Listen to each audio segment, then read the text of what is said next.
The chief whip of the 9th Senate, Senator Orji Uzor Kalu, has written a personal letter to members of the APC National Working Committee and 108 senators-elect about his interest to be the next Senate president.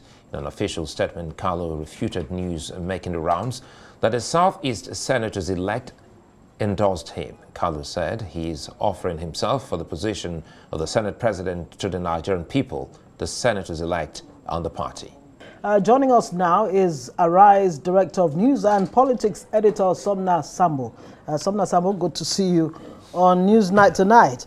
So much happening the first day of the week, endorsements, announcements, and what have you. So, 72 non-serving senators, of course, have shown a lineup behind Akpabio. Only days ago, we heard from Abdullahi Adamu, the chairman of the APC, that it is a done deal for Senator Godswill Akpabio to become the Senate president. Any surprises? What do you make of this announcement? Abdullahi Ganduji actually saying that. And from what we have seen here, it's... yes, actually, the governor of Kano State. Yes, Kano State actually saying that, yes. So the situation we have here is the governing party deciding to settle for the South-South in the midst of all the challenges that the party is being faced with. You know, it has to go for a candidate that has a religious leaning that's non-Muslim, so as to balance the challenges of religious differences that Nigerians, the same faith ticket, which it had taken to the elections. And so you're having someone coming from the South-South. A lot of people had thought that maybe APC would consider the Southeast in its calculation, since the South-South already has the Deputy Senate President position in the outgoing night assembly. Well, of course, that has not happened. With this, we've seen a lot of senators saying that they are queuing behind Akpabio in line with what the party say. But I can tell you that both the party and the person that they've endorsed wouldn't go to sleep, because there's a lot of opposition against Senator Godswill Akpabio, including from the outgoing Senate President Ahmad Lawan.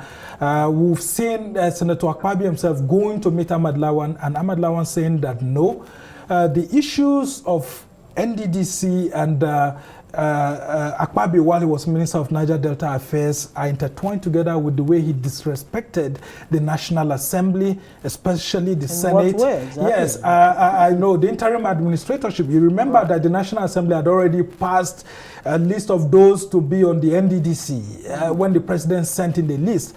But when the National Assembly passed that, Akpabio still, refused. Instead, he walked towards an interim administrator for the NDDC, and that really pained a lot of people, the National Assembly leadership, specifically the Senate President, knowing that he was one of them, having been a minority leader. And so some of these things were laid on the card by the Senate President. And Akpabio said, look, there were different reasons why he took such decisions, why the president also had to send another list and all of that, but many of them were non-supportive, non-committal. But nonetheless, I think it's one party. They've decided to come together. It's left for lawmakers to see whether on the day of the proclamation what the APC has said will come true. Because the fact that from all indication, it looks like the president-elect Bola Tinubu is also supportive of but he's also a senator. Candidacy. He was a senator in the aborted Third Republic, and he knows what happened. On the day of the proclamation, it's a different ballgame from what the president-elect wants and what the party wants. So you allow the consensus building to come from within.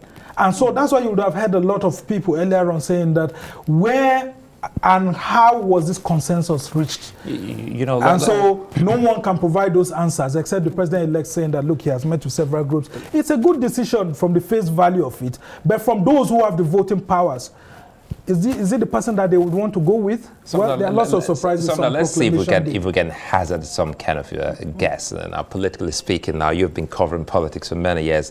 I take you back to 2015. That's 8 years ago. It would seem as if the party now is learning a hard lesson from what happened then when Bukola Saraki emerged as Senate President. Now, paint for us a picture. Now, we've just seen Felix Morka reeling out what they call consensus, candidates. How well will this go for the party, knowing full well that they were acting browbeaten in 2015 on the floor of the National Assembly in terms of electing the leadership at that point in time? So, well, the expectation we had earlier was that there was going to be the release of the zoning without names being attached. But there's a new one by the APC, and this new one is that it's not only zoning to the geopolitical zones, it's also microzoning to the states, and then also attaching names to it. Unlike before, what usually happens is that you microzone to the geopolitical zones, and so from there, they will now look for stakeholders within the geopolitical zones will now sit down and look for someone within a state that they feel has the capacity to go with. And then before a name within the state will be attached, because there are 3 senators per state, except for the FCT where you have 1. So, but this time around, they zoned, microzoned, and microzoned again. So that is where you see the anger of some people coming up. But Akpabio is a master strategist himself, just like the president-elect. They have between now to June 13 to keep on working on their colleagues and all of that. But I can tell you that the chances that Akpabio will not be defeated on the floor of the Senate on Proclamation Day remains, you know, I know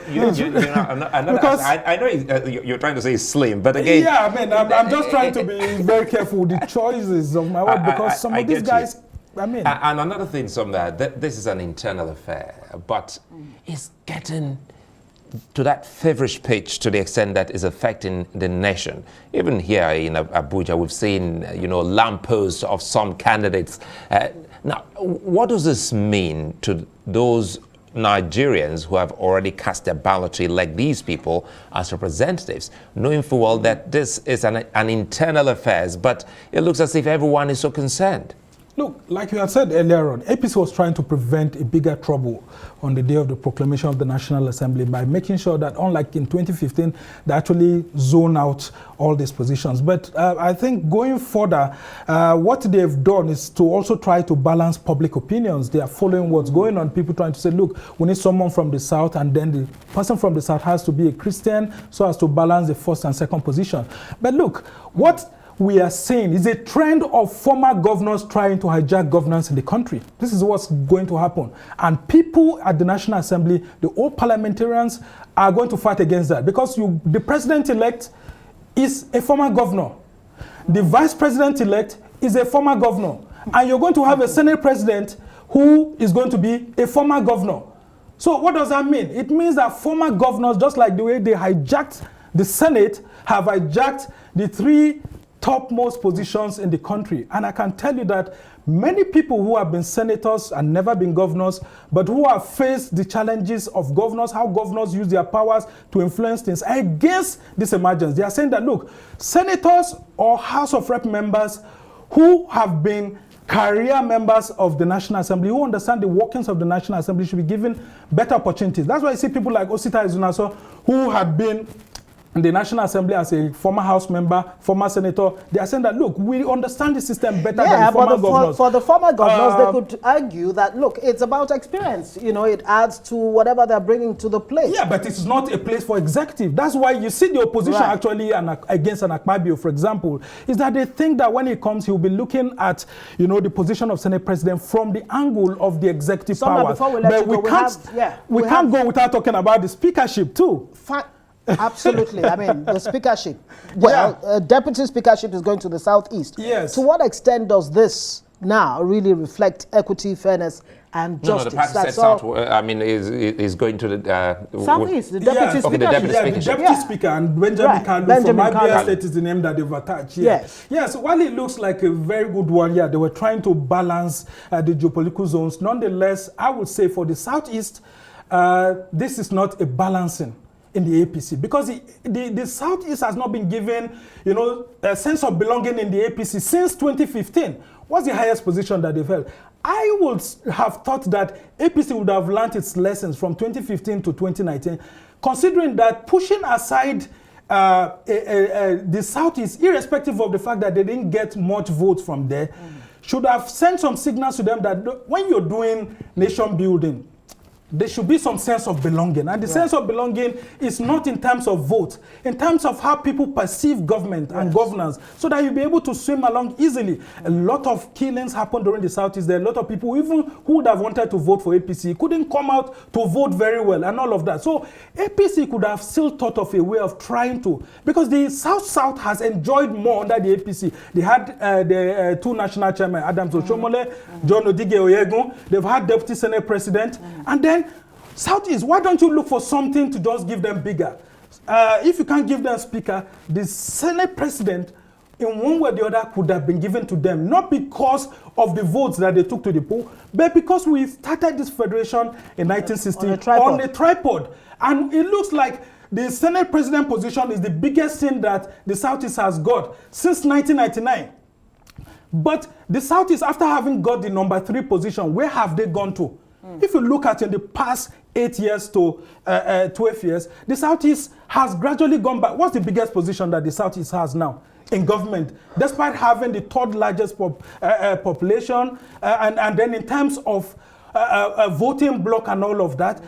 I am thinking that the APC-led federal government should reconsider some of their thinkings if they want to run a government and have a nation. Because if they continue like this, neglecting the Southeast, how are people not going to consider with agitations? If you didn't want to give them a Senate president, you are not giving the deputy speaker. You know, some is he going to go with the SGF? Because the thinking has always been that if you are going to give somebody a deputy speaker, I should go with the SGF. That's why in 1999, who fought Ekaete was SGF. You know, from Akwa Ibom State. Some will argue and that then the party is already making the deputy speaker, you will see that the deputy speaker was given to the South. So the best way to make this deputy speakership to sit very well is for the president-elect to give I know we're out of time. We're hoping that we can continue this, because some will also argue that it looks as if the APC is gradually making incursion into the Southeast. We've seen some governors, you know, decamp into the APC. Yeah, but in spite in Imo of that, State, it doesn't Ebonyi look State, like and it looks like it's a gradual comeback. Yeah, it you know, was from that to the national limelight. that they were looking at these things. But the APC, having known that it already has its footprint on the Northwest, on the Southwest, and all of that, where's the beautiful bride supposed to be from? From the South, from the Southeast. So you do something to give something to them that next time they would want to vote for you. Thank you very much, Sumner. It's a good place to leave it. Sumner Sambo, Arise, Director of News, joining us there.